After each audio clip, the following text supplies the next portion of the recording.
spicy. Jimmy Garoppolo on there could be a benefit, but have they kind of burned that bridge?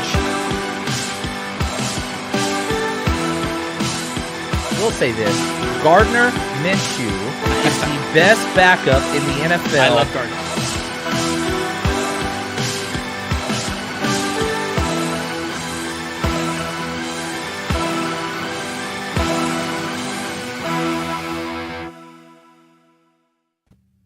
Welcome to 30 Minutes of Football with Legit Football. I am your host, Brian McFadden. We are live. It is Monday, September 19th. There's so much craziness this weekend. It's completely thrown off my I'm sorry, dates. man. I'm fired up today. Oh, I gotta cut you off. I can't imagine why. I can't imagine why. Was there some sort of historic comeback for both of our franchises? Let me just say, Justin Jefferson is now a New York Jet only. His name is Garrett Wilson. Whoa! Wow! Look at that. God.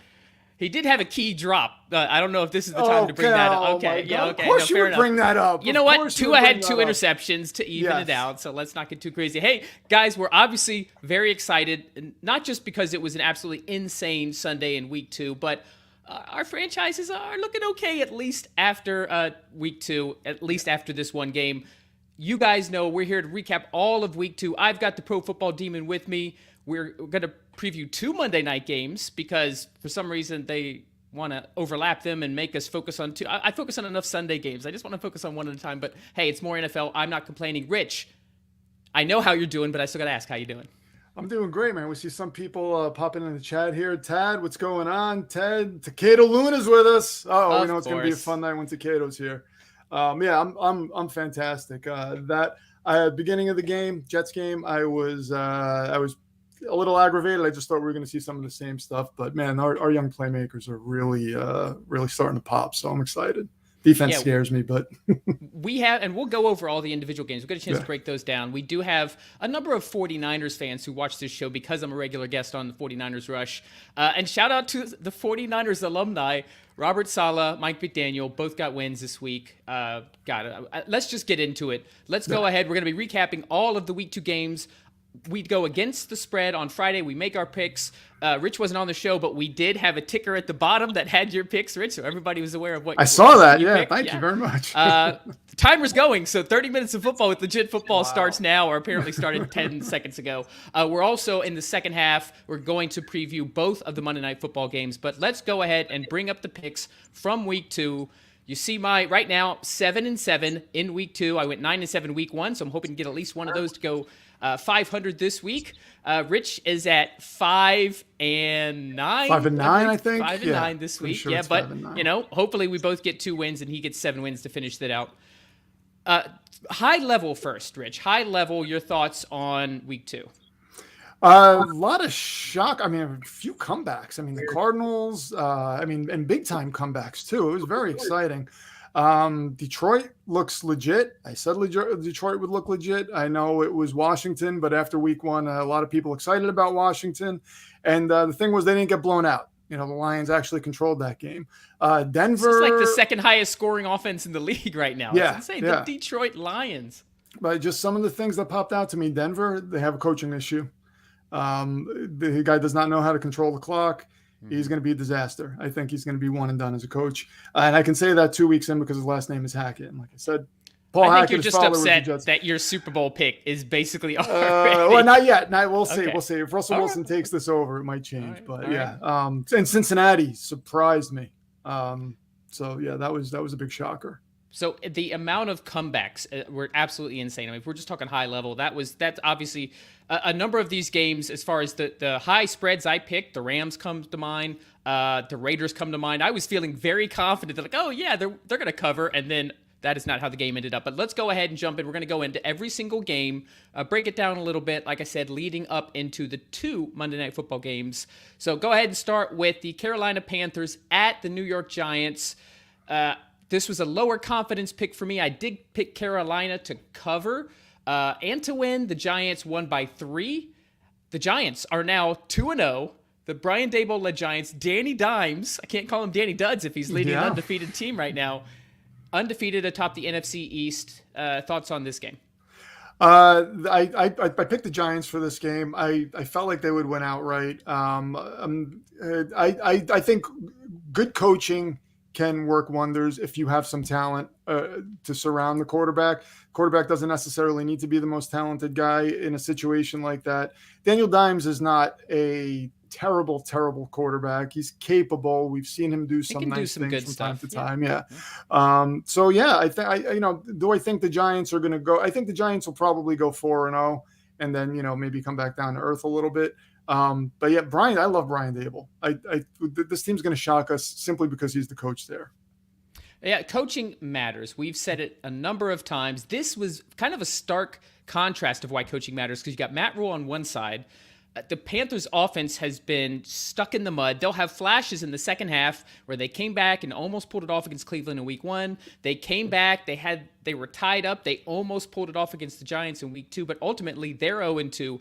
Matt Rule is on the hottest of all hot seats. I think we know at this point he's not cut out to coach in the NFL. And on the other side, you've got Brian Dable, first-time head coach, but longtime offensive coordinator for the Buffalo Bills, turned Josh Allen into what he is today. Not that Danny Dimes is putting up crazy numbers, but this team is playing tough. This team, that just shows you the Mike Vrabels of the world, the Mike Tomlins of the world, who can kind of take these guys who are, less than the sum of their parts and turn them into something that's competitive. So I, for one, at least am excited to watch Giants games for the first time in quite a while. So that says something. Let's go on to a game that was quite a big surprise, but kind of, there's a part of this that maybe I should have seen it coming. It was actually my second most confident pick, and that was that I picked the Steelers to win at home against that horrible Patriots offense. The Patriots offense wasn't very good. They did run the ball fairly well. They were able to control the clock. Mac Jones was definitely up and down. Pittsburgh did not get the kind of pass rush without TJ Watt that they got in week 1. But they still, it was the Mitch Trubisky offense that I gave too much credit for, and I think in retrospect I should have seen that. Yeah, and this is Belichick with, I guess, the game plan he wanted to come into the season with. You control the offense with your defense. You're not going to be able to do this against a Buffalo or a Kansas City or anything like that, but against Pittsburgh apparently you can. And ball control offense, move the chains, get downfield, and just score as many points as you need to win. So good win for New England. Doesn't mean anything. It's not, I don't see that they're a vastly improved team. I just think they got the better of a bad offense. 17 points and one of those touchdowns. Credit to Nelson Aguilar. Absolutely mossed the DB to go up and win a 50-50 catch, which is not exactly what someone would say Nelson Aguilar is known for, but that was the difference in the game, in that 3-point game. So kudos to New England. Kudos to Belichick for executing a very boring but effective strategy against Trubisky. Real quick before we go to the next game, Kenny Pickett time? It should have been, I thought, but who knows with Mike Tomlin? He's stubborn, so we'll see how long it takes. But the second that crowd started chanting Pickett, I would have thrown him right in. Yep, Kenny. Yeah. I don't think it's going to be that much longer. As much as Tomlin really would prefer to roll with a veteran quarterback. And when you asked that question, what did I say? Week 4? I think you said week 4. I think I said week 6. Yeah. Because they do have a stretch. They play the Bucks and the Bills. I believe it's week 4, week 5. So not sure you want to throw him out there in that capacity. Right. All right, let's go on to a more stable veteran quarterback, the GOAT, Tom Brady, a game that is really more known for the fight that occurred at this point. Mike Evans absolutely decking Marshawn Lattimore. Evans has since been suspended one game. They were both ejected in this. And Bruce Arians, who, by the way, is not actually a coach for the Tampa Bay Buccaneers, is on the sidelines, is the one who seemingly encouraged Evans to go out there and retaliate. Did Arians have a martini in his hand? I thought he had a martini in his hand. This game, Tom Brady was frustrated. And there's no love lost between these two teams. I think I'm gonna play a psychologist here a little bit. I think Tom Brady does not want this to be his last season, but it might have to be because of his family situation. Yeah, I just realized he's living apart from Giselle. Wow. Yeah. And apparently, I don't know if this is true or not, but what I heard, if he plays next season, he will no longer be married. So he's probably dealing with that. So I don't think he sees this team as buttoned up enough to get to where he needs them to be in order to be competitive and go make a deep playoff run. So I think that's part of his frustration. So do we see Tom Brady come back next year and maybe quarterback for another team? That's going to be interesting. It's going to be an interesting offseason. Well, it's not looking like this. The Dolphins, if Tua can play like he did on Sunday, we'll get to that game in a second. It was 3-3 for much of this game. It was one of those that I was actually confident that the Bucs. I picked the Bucs to win and cover. Not super confident. I put 4 as my confidence level. It was looking kind of dicey. Actually, after the fight is when Tampa scored their next 17 points to win decisively. Lots of problems with the Saints offense. That was my big takeaway from this 2 weeks in a row. They basically just had 1/4 quarter of offense against Atlanta, and that's it. Let's talk about your Jets, though. We don't have to talk about Brady anymore. I'm just going to let you take this one. I'm going to take us right up to halftime here with this. No, this was. Look, I'm not completely sold on Robert Saleh as a coach yet. What I do like, one thing that bothers me is this is supposed to be defensive genius. When you are a defensive genius, you should be able to do more with less.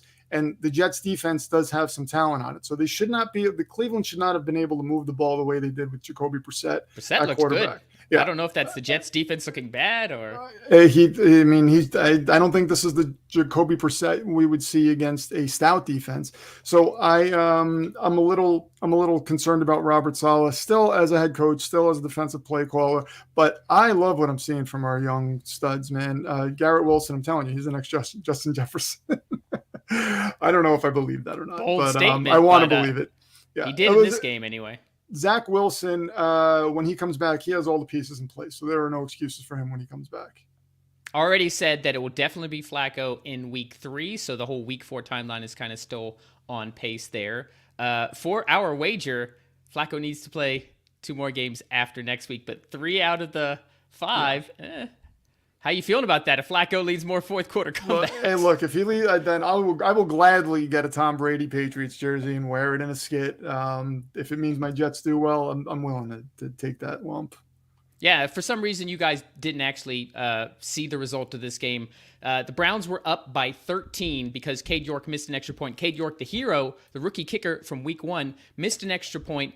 Nick Chubb actually, had he kneeled the ball instead of running in that final touchdown, the game would have been over. There's that whole debate. They run it in. The Jets score on an insanely wide open Corey Davis. I don't think there was anybody within 20 yards of him. No. Broken coverage. No. Get the onside kick. And then Garrett Wilson, as you said, scored the winning touchdown, extra point. 14 points in a minute and a half. Absolutely insane. Kudos to the Jets. Hey, you're at 500. Yeah, we're at 500. That reminded me of the Miracle in the Meadowlands. Do you remember that game? Do you remember who played that game? No, it's a blackout. Hey, let's talk about the Dolphins, though. Let's talk about the Miracle in Baltimore. That doesn't have a good ring to it, but there's no other name for it. That was a crazy comeback in the span of time, and the fact that the Jets scored 14 in a minute and a half, but the Dolphins scored 21, more than 20. They overcome a 21-point deficit, 4 touchdowns in the 4th quarter. Tua Tagovailoa decided that he would like to be the best quarterback in the NFL for a quarter. And remembered that the play calling as well. You've got Tyreek, you've got Waddle, and wow, what an offensive explosion. This is kind of what we dreamed up, the possibilities that the Dolphins offense could be with this McDaniel offense with all of that speed. I got to admit, the first 3 quarters, maybe you felt the same with your Jets. I was like, same old Tua. Made some plays, made some questionable decisions, had 2 interceptions. Baltimore looked like they were running away. Kudos to Lamar Jackson. He played absolutely fantastic. He is not the reason they lost this game. This was just all of a sudden, Dolphins go nuts, score 4 touchdowns. Tua Tagovailoa is now the number 1 passer in the NFL for yardage after 2 weeks. Insane. And Baltimore probably should have stuck with the pass. They took a big lead and they got a little conservative after a little while. So that could have hurt him. But for all the criticism Tua gets, I will say this: he is doing what you should be doing with these weapons, and he's making it work. To lead that type of comeback, it's tough to criticize the guy. I mean, he doesn't have the best arm. He's not the biggest guy. He's not the fastest guy. But as we saw with Drew Brees, if you can complete those passes and get the ball in your playmaker's hands when you need to, that's all that matters. And that's what he did. So kudos to him. Brees is the comparison I've been making since he came out of college. Too many people comparing him to Burrow, comparing him to Herbert, and he's not that kind of quarterback. He is a distributor. He's very accurate, throws with anticipation. Huge test against Buffalo next week, so I'm not going to get too overexcited, but the fact that the Dolphins are 2-0, I mean, we couldn't have asked for a better start to the season. Yeah. Detroit Lions, the offense one of the best offenses right now in the NFL. We kind of talked about it at the top of the show. Shout out to our producer, Anthony Weiner, diehard Lions fan, even living in LA, wouldn't follow his boy Stafford to the Rams. Absolutely dominant in the start. Their run game looked fantastic. Amon-Ra St. Brown is absolutely, in my opinion, already a top 15, if not top 10 wide receiver. Yeah. What a streak that he's put on. They allowed Washington to climb back in. I'll say this, the Wentz show was once again on full display. The Commanders' offense looked absolutely dreadful for the first half, and then they looked like they had that spark, and Wentz was throwing well and getting it to the weapons in the second half. Your thoughts on this game? I'm pretty impressed with Jared Goff, and I think this just goes to show sometimes if I think he is a great fit with Dan Campbell, because Dan Campbell is a positive guy and a guy who's going to give Jared Goff confidence. And I think he sensed when he was with the Rams that Sean McVay had lost confidence in him at some point. I mean, you can just see it in his face sometimes. So I think this is a great fit. Jared Goff in Detroit, they're going to get Jameson Williams at some point in the season. That's going to be interesting to see. That's going to be another additional layer to this offense. But I am loving what I'm seeing from Detroit. And Aiden Hutchinson's looking like the real deal. Hutchinson with 3 sacks in his second NFL game. He was slightly injured, doesn't seem to be anything major, but actually him getting hobbled in the second half kind of correlated with Washington's comeback. A couple notes on the Commanders. Their defense has now allowed the Jaguars to move the ball at will and to let Detroit absolutely run up and down the field on them. With the Giants playing well, the Cowboys, we're going to talk about them with a surprise win, and we're going to see the Eagles play. They played obviously very well in week 1. Commanders could be the team on the bottom looking up in the East. Yeah, I agree with that. All right, quick. We got 50 seconds left. I think we can get over this absolutely dreadful game. I do want to focus on 2 things here. One, Jacksonville 24, Indianapolis 0. The Colts offense has looked absolutely awful in 2 games with Matt Ryan. This was supposed to be an upgrade over Carson Wentz. We might even carry this into the second half because I do think there's a few things to take away. On the other side of the ball, Trevor Lawrence, 25 of 30, 2 touchdowns, like 250 yards. Not crazy numbers, but very efficient. This offense looked much better, how I thought they would look last week. Your thoughts real quick, 15 seconds. Trevor Lawrence is a good quarterback. He's got James Robinson. Urban Meyer just seemed to have forgotten about that guy, and they're well coached now. Yeah, Indy has a problem. I think Matt Ryan's washed. All right, that chime means we are at our halftime. Quickly, as always, guys, legitfootball.com. We're still bringing you that daily NFL newsletter, the top stories from around the NFL, 5 minutes or less, 100% free. Just go to legitfootball.com to sign up there. Also, our promotion partner for today, if you read the newsletter, is IDP, guys. They don't just do, IDP stands for individual defensive player in fantasy. So you're drafting defensive linemen, linebackers, cornerbacks, safeties, that kind of thing. They don't just do defensive players, though. Make sure to go to idpguys.org to get all your fantasy advice. They specialize in IDP, but they also do offense. Shout out to our partners. Let's hear it from Pro Football Demon. Pro Football Demon on TikTok, YouTube, Facebook, Twitter. I tweet live during games. I'll probably be tweeting tonight. Check me out. And guys, if you haven't signed up for Legit Football, sign up for Legit Football. You get all your football news right in the morning. It's one of the favorite parts of my day. I open up that newsletter and I just get caught up right away before I even do anything. And a lot of times it gives me great ideas for what I incorporate into my skits. So it's if you haven't signed up yet, I don't know what you're doing because you're missing out. You're watching this show brought to you by Legit Football. I should hope that all of you are signed up. Rich, thank you as always for the shout out. Speaking of Twitter, I'm actually going to be on Twitter Spaces tonight with Jimmy Ray of the NFL Stats Twitter account. That's at NFL_stats. I'm sure a lot of you guys follow him. He puts out awesome stats.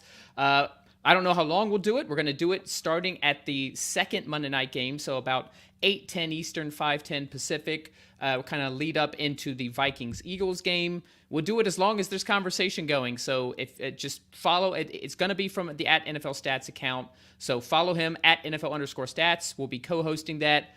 We're just going to be commenting on the game. Call it the Manning cast of the Legit Football NFL Stats world. All right.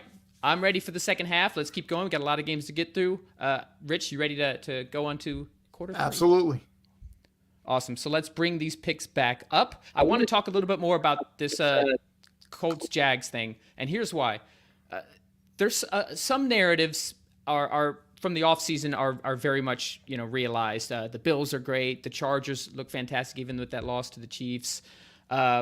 And then some aren't. We're going to talk about the Bengals, but the Colts are one of those. I actually picked the Colts, I believe, as my second seed, mainly because their schedule was one of the easiest in the NFL, because they have a very good team, what I've generally felt is a good coach in Frank Reich. And what did they do? They just upgraded to a future Hall of Fame quarterback in Matt Ryan. But they looked dreadful short of the second half against the Texans, ended in a tie. They looked even worse in this game. The offense could not move the ball at all. At one point, Jonathan Taylor, the great Jonathan Taylor, had 5 carries for 4 yards. So they couldn't even get the run game established. Oh, and they couldn't really stop Jacksonville, who just moved the ball at will and put up 24 points to win handily at home. Are we hitting the panic button yet on Frank Reich and the Colts? I think so. I know they didn't have Michael Pittman this game, but I think it is time to hit the panic button. I mean, we're talking 5 quarterbacks in 5 years.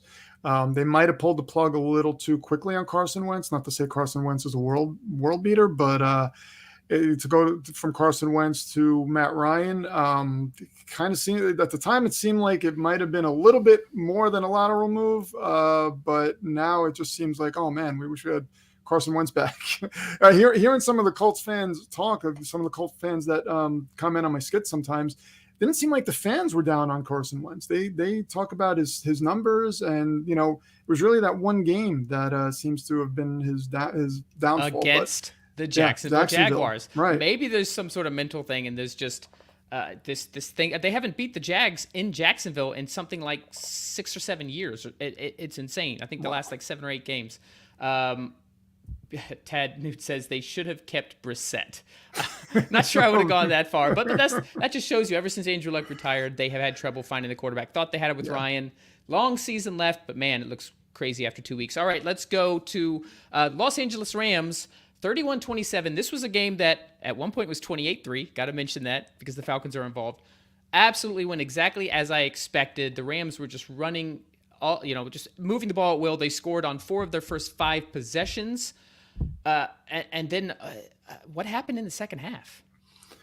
Yeah, I don't know. Los Angeles is a team that just kind of baffles me right now. And I don't know what Atlanta's doing by not getting the ball in Kyle Pitts' hands. That seems a little. Yeah. Well, their coach, whose name escapes me at the moment, Smith. Arthur Smith, was asked about that, and he made a fantasy football reference, which didn't make any sense. This isn't fantasy. Yeah, but no, Kyle Pitts is your best player. Get the ball in his hands, man. So yeah, these two teams, the Rams mostly, they kind of baffle me. I don't know what to expect from them going forward, to be quite honest. This was shocking. I really thought Atlanta was going to pull it off at the end. I mean, some of it was a little fluky. You had the blocked extra kick that they took back for a touchdown, but Cooper Kupp fumbled, which is something he rarely does. But Stafford threw multiple interceptions, and that is really the biggest knock on him, is he has games. Usually if he throws 1, he ends up throwing at least 2. Yeah. Whether he gets a little frantic or pushes the ball a little bit more than he should. But this worries me on a couple things. We were worrying about the Rams, but it's the Bills in week 1. And yes, maybe the Bills are just that good. But if the Rams can't properly close out an Atlanta Falcons team, which I like, Arthur Smith, this is another example, I think, of a Falcons team that played frisky and played really well against the Saints. He should have won that game. So I think they're going to be competitive. But the fact that the Rams came this close to letting one of the worst teams in the NFL come back, not a good sign long term. They lost another offensive lineman to injury, something to monitor going forward. Yeah. Speaking of injury, and I'm sorry to you 49ers fans out there, it was a great win. And they covered the spread, which I was confident they would not, for a number of reasons. Shanahan was 2-8 against Pete Carroll going into this game. Division game, 9.5 points just seemed rich to me. At the end of the day, San Francisco wins 27-7. Their defense looked fantastic. Geno looked more like the Geno that we know. But Trey Lance, their young quarterback, number 3 overall pick from last year, fractured ankle, had surgery today that went well, but he is out for the 2022 season. Yeah, and not to make light of Trey Lance's injury whatsoever, but this could have saved Kyle Shanahan and John Lynch, because now they don't have that question mark hanging over their heads. Do we go to Jimmy G if Trey Lance wasn't playing well? So they're kind of off the hook now if they make a deep playoff run with Jimmy G. They can revisit all this next season, but they're a little bit off the hook. They got lucky. It's terrible. Yeah. They wanted to trade this guy. Yeah. They wanted to trade him. No one would take him. And now they look like geniuses. Yes. Because they can kind of formulate the narrative however they want to. This is a quarterback who has taken them to the Super Bowl and took them to the NFC Championship game, NFC Championship game last year. This is a roster that's talented enough to do it again. It's just what happens next year. Do they really go back to Trey Lance again? It's just and the team seemed to rally around Jimmy G. They loved him. Like they were excited that he was in the game. So I feel like they feel more confident with him back there. Ran for a touchdown, threw for a touchdown. He wasn't world beater, but that team certainly seemed to get energized. You saw how they reacted to him. Wow, just feel awful for Trey Lance. Hasn't played 2 consecutive starts since 2019 because he had COVID. Then he was, sat behind Jimmy last year. Now the injury. And David, really quick in the chat, David says 49ers the best team in the NFC. Now I think so. Oh, wow. So look at that. So just like that, putting Jimmy G in there, now the best team in the NFC. All right, we got a few more games to get to before we get to the Monday night games. Let's go ahead and travel to the Denver Broncos, who were favored by 10.5 in this. One of my third most confident game that Houston would cover that. I was correct in that. Houston didn't look great. They only kicked 3 field goals. The offense looked like they had trouble, but Denver didn't look that much better. They did end up squeaking it out in the end, but Russell Wilson only had 1 touchdown. He actually had a 45% completion percentage in this. You mentioned Nathaniel Hackett. Your thoughts on this game? Nathaniel Hackett. I am not can't hack it. Oh. Yeah, exactly. There you go. Very well done. I don't have faith in him as a coach. I think I've seen enough. Just 2 games. 2 games. I've seen enough. Just because of the last name. But let Russell Wilson take over the offense. Let him do what he does best and just play. I mean, you guys, they obviously don't know how to manage a clock. It's this could be disastrous for not even the clock management. And by the way, there was one point where the home crowd in Denver, Mile High, was counting down the play clock so that they didn't get another delay of game. But there was a play where they forced Houston to punt, and they didn't send out a punt returner. Yeah. Like this is basic Pee Wee football 101 type stuff. If they're already doing this 2 games in against 2 weak opponents in Houston and Seattle, what's going to happen when they go up against the rest of the AFC West? And you can't score in the red zone. It's such a bizarre thing. But yeah, I think poorly coached. I don't know. I don't even want to talk about this game. David Marazzo, off-season Denver narrative was wrong. Yeah, my biggest question mark. Yeah, I mean, my biggest question. I actually did not put Denver in the playoffs. I initially had them in. I switched at the last second before we did our predictions to put the Dolphins in. Was this coaching staff, and there was just too much of an uncertainty. I didn't know about Hackett. Great things coming out of Green Bay from him. Rodgers seemed to really like him, but there was just that uncertainty of all the pieces working together so far. But what did he really have to do in Green Bay? He had LaFleur and Rodgers. So, I mean, really, what was his job there? So you're right. Apparently, the players really like him, but that doesn't always translate to coaching success. Adam Gase. Do players like Adam Gase? I don't know. Peyton Manning apparently did. So Peyton Manning, that man alone, Gase owes him millions of dollars for getting him those jobs. All right, a few more games to go through. Las Vegas Raiders were absolutely dominating, 20-0. They were up on the Arizona Cardinals. Cardinals looking exactly like I thought they would all offseason. They looked horrible last week. They looked horrible for 2.5 quarters here. Really, at the end of the day, this was Kyler Murray.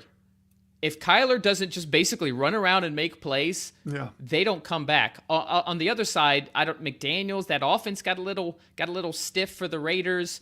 They stopped throwing to Devontae Adams after throwing for him 17 times last game. That was weird. Hunter Renfrow fumbled a couple times, so they had some unlucky bounces there.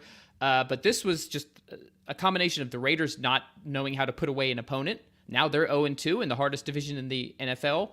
And Arizona basically just saying Kyler, or maybe Kyler saying, I'm just going to take this in my own hands. That wasn't play calling. He ran 84 yards on that 2-point conversion. Yeah. And it was amazing. And I just imagined like the little, Mario sound, the ding, ding, ding, ding, ding, ding, ding. Nobody could get him.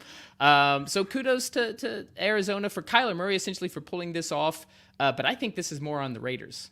Yeah, it is on the Raiders. I think both of these teams have question marks at head coach. Denver, Russell Wilson should probably take a page out of Kyler Murray's book. If it's not working, just take it over, do it yourself. It's really all I have to say about this game. Yeah, it's not much. I was kind of thinking that. Like at this point, you might as well let Russell just cook freestyle and let him cook on his own. But I don't know. His chef skills are questioned now. Yeah. All right, let's get through these last few games before we get to the 2 Monday night games. We've got about 4.5 minutes left. This was the biggest shocker to me. Probably the biggest shocker, because this was my 16 confidence. I was the most confident that not only would Cincinnati win, but they would win by more than 7.5 against a Cowboys team with Dak Prescott, who only put up 3 points last week. Now they've got Cooper Rush. The offensive line looked bad. The weapons looked bad. The defense looked decent. Especially Micah Parsons, who looks otherworldly at this point. But I just thought Cincinnati would bounce back after that loss to Pittsburgh. No, Cincinnati once again had trouble moving the ball. They did not protect Burrow at all. Took 6 sacks this week after taking 7 last week. He's got 13 sacks taken in his first 2 weeks. The Dallas Cowboys kicked a last-second field goal and beat Cincinnati Bengals 20-17. Yeah, and a good argument could be made by looking at Cincinnati is maybe you should give your some of your starters some reps in the preseason just to get them, up to the speed of the game. I do think Cincinnati will bounce back at some point. They just look unprepared. They look unmotivated right now, but they have too much talent to think that they're just going to play like this all season. So we'll see how they do next week against the Jets. Hopefully they play like this, and then if they pick it up after that, good for them. Well, here's the thing here's the secret, it seems. If you have a strong enough pass rush and you play deep coverage and try to keep everything in front of you, apparently that is working well. And that was actually kind of what they used to stop Mahomes and the Chiefs last year. Apparently that's working for Burrow. They're taking away the deep plays. They're getting to the pass rush, absolutely decimating that new offensive line. 0-2, Cincinnati, not looking great. Last game we'll preview before going into the Monday night games. Finally, a big point spread that I predicted that actually played out. I just knew that Rodgers would go in and show that the Chicago team that won last week, which, hey, is playing, I think they're playing better than their parts under Eberflus. Good, the kind of the opposite of Hackett, more in the Dable camp. I like how they're playing, but this team is just not that talented. They have a lot of deficiencies. Other than the first drive, they had so much trouble moving the ball, and they couldn't stop the Green Bay running game. Aaron Jones went absolutely wild. 27-10, the final score, more than covered. Green Bay goes to 1-1. I figured Green Bay would win. I thought Chicago would cover. I thought we would get a little more out of Chicago's offense. Apparently we didn't. Green Bay fans, pump the brakes a little bit. This is Green Bay versus Chicago. Nothing to get excited about. Let's see what they do against a real team. All right, we got just over 2 minutes left, so let's preview both Monday Night Football games according to the spread that we pick. We both have the same picks here, so it should be fairly straightforward. Buffalo Bills going home after dismantling the Super Bowl champions on Thursday Night Football last week on the road. They come home to take on a Tennessee Titans team that lost to the Giants last week, a Titans team that had trouble stopping the run against the Giants. Saquon ran all over them. They lost Harold Landry. They did have Jeffrey Simmons, so some pass rush issues and a lot of questions on the offensive side of the ball against a very good Buffalo defense. I've got the Bills winning and covering. I just see this as a 2-touchdown game. My one concern here is Vrabel's such a good coach. Titans beat the Bills in the regular season last year. What are your thoughts on this game? Sean McDermott's a pretty good coach too, though. So he's a good defensive coach. I think he'll have a much easier time handling that offense than Vrabel will handling the Buffalo offense. I think Buffalo is going to handle them pretty easily. I mean, with everything that's gone on in the NFL this week, expect anything to happen. But my logic tells me that Buffalo should just walk through this game pretty easily. The one thing to pay attention to, I have an 8 confidence out of 16, so right in the middle. The one thing to pay attention to is if Tennessee is able to get the run game going, control the clock, slow the game down the way Belichick did to the Steelers, that's the one way I can see this getting close. But even with that, I just can't imagine Tennessee winning this game. So Bills to win. I think they'll find a way with that defense to score enough points and the offense to cover the 10.5. Finally, Minnesota Vikings, after that great win last week against Green Bay, going on the road to take on the Philadelphia Eagles, who also looked great last week against the Lions. Both of us have the Vikings not only covering the 1.5 points, but winning this game outright. My confidence level is 10. Quick thoughts on this game. I just have more faith in the Vikings offense. Philly's offense looks good. It's still a little bit. I look at the quarterbacks. I know Kirk Cousins under the bright lights of prime time hasn't done well, but if I look at Jalen Hurts, I'm taking Cousins over Hurts. He also didn't have Kevin O'Connell. He had Mike Zimmer, and I saw a different Cousins. I saw a different Vikings offense last week. That's why I'm confident. Offense and defense. Loved how the Vikings looked on both sides of the ball. I'm going Minnesota here. Kirk Cousins has been unlocked. Finally. Kirk Cousins. Well, it's been one game. Let's see that. But we're certainly excited. I think you mentioned him as your dark horse MVP candidate. If I'm correct. You mentioned him, but I wanted to mention him. But I mentioned him because I thought you were going to. And then I said Russell Wilson, so I'm gonna. That's right. All right, guys, you've got 2 Monday night games to start. One of them is going to be in about 10 minutes. That is Bills at Tennessee. As I mentioned, I am going to be on Twitter with NFL Stats. We will be doing Twitter Spaces, so we're just going to live comment on the games. I'm going to be watching both games because that's what I do. If you guys saw my Twitter on Sunday, you saw my setup. I'm watching all the games at once. It's a little bit stressful, but I love it. So make sure to check that out. Pro Football Demon does live tweets as well.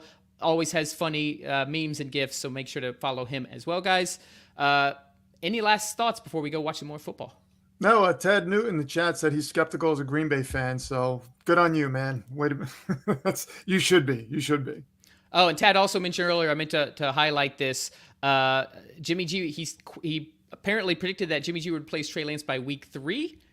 Yeah. Here we are. Yeah. Halfway through week 2. Under terrible circumstances. Terrible circumstances. Yeah. Get well soon, Trey Lance. Guys, thank you so much for watching. Thank you for listening. If you're listening to this on podcast, this has been 30 Minutes of Football with Legit Football. Enjoy the 2 games tonight.